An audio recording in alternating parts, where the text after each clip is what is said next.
Welcome back to Let's Have It Out.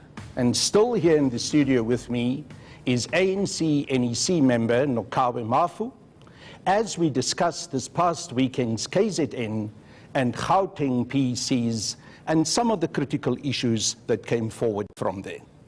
Nocawe, many people have asked me why there seemed to be this reluctance to provide support from the side of the African National Congress to former President Jacob Zuma. I think it is relating to the fact that there was an NEC decision that said that the ANC as a structure or organization should not formally go and support him at the court hearings.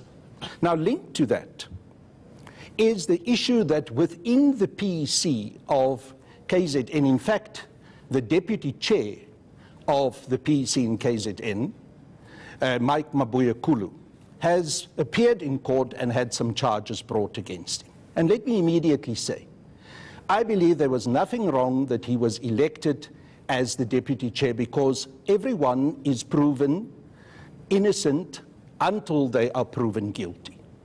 But why is there this apparent disjuncture between how someone like Comrade Mike Mabuya-Kulu is treated and how former President Jacob Zuma is treated? Or am I misunderstanding this? No, I think it's a fair question. But I think let me start by appreciating the fact that you have pointed out that within the African National Congress, we believe on the fact that you are innocent until proven guilty. So even though Comrade Mabuya-Kulu has appeared in court, he has not been found guilty yet. So on that instance, therefore, he is still innocent until proven guilty. On the issue of... But of course, it's the same for former President Zuma. That's where I'm going now. Yes. On the question of Comrade Jacob Zuma, you will remember what the National Executive Committee said.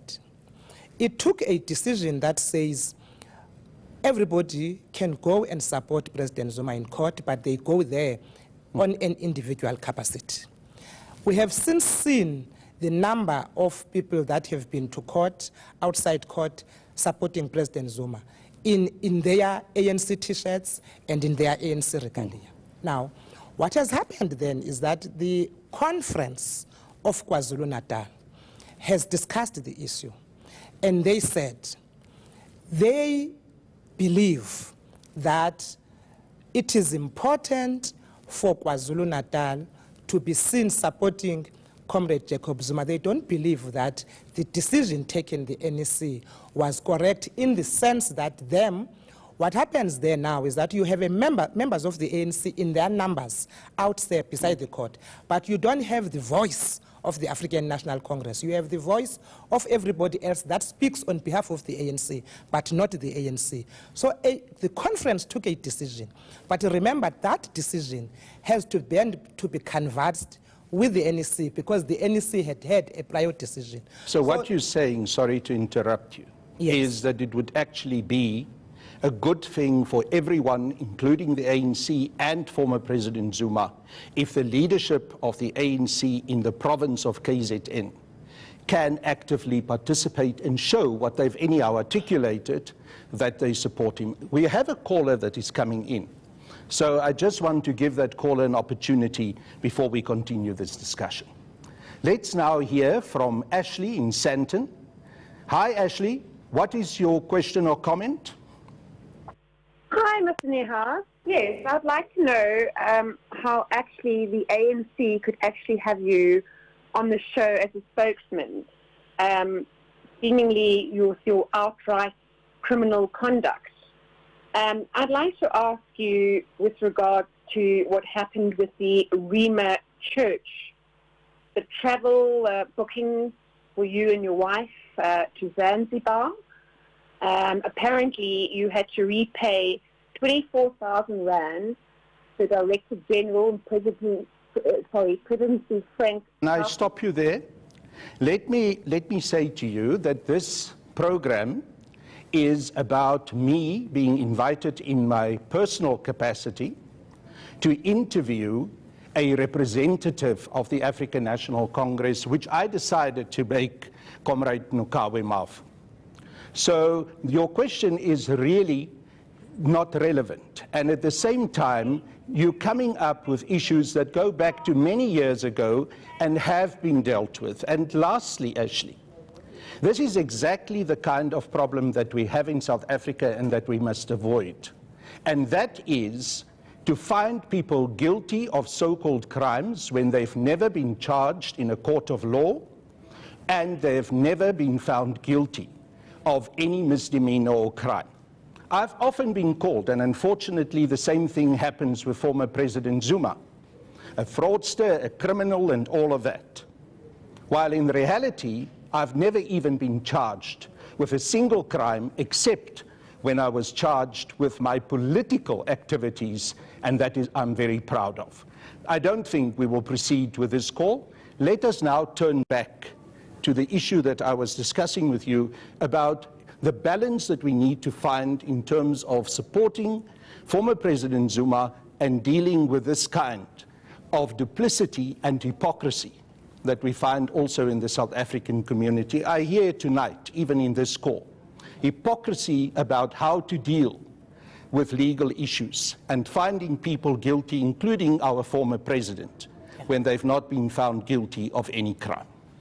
Yeah, so Carl, as I was saying, as far as I know, the leadership of KwaZulu-Natal has always been there in court to support President Zuma in their individual capacities, Yes. of course. And I don't doubt that even now, because President Zuma is appearing again this Friday. Yes. And I don't doubt that the leadership of the African National Congress in KwaZulu-Natal will still go there in their individual capacity until the NEC of the ANC give a green light then that says they can then go as a structure.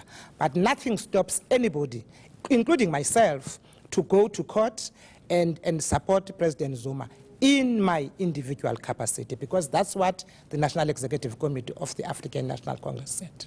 And So you're quite until right. such time You're that quite that right, position because changes. even myself personally, Yes. I've been attending those hearings and I provide that support because I believe it's the correct thing to do. And I believe that it would be inconsistent and hypocritical not to do that. Now, let me ask a question around the issue of, on the one hand, democratic centralism and how we subject ourselves to decisions of the organization. Because there have been many discussions where there have been allegations sometimes that there are certain members within the African National Congress who do not accept the outcome of the 54th National Conference. And many times, many of those members have stated that they do accept that outcome. But they raise the question on whether the outcome of the 54th National Conference is only with regards to democratic centralism about the election of leadership, or is it also about the policy decisions that were taken there? Because there are some members in the ANC and also outside the organization who start asking the question, are we really going to implement our policy proposals fully with regards to land restitution without compensation? Are we really fully going to implement the radical economic transformation policies? How do you respond to those questions? Okay. Look, Carl, one, African National Congress spent 5 days in December in a national conference, a very important watershed national conference.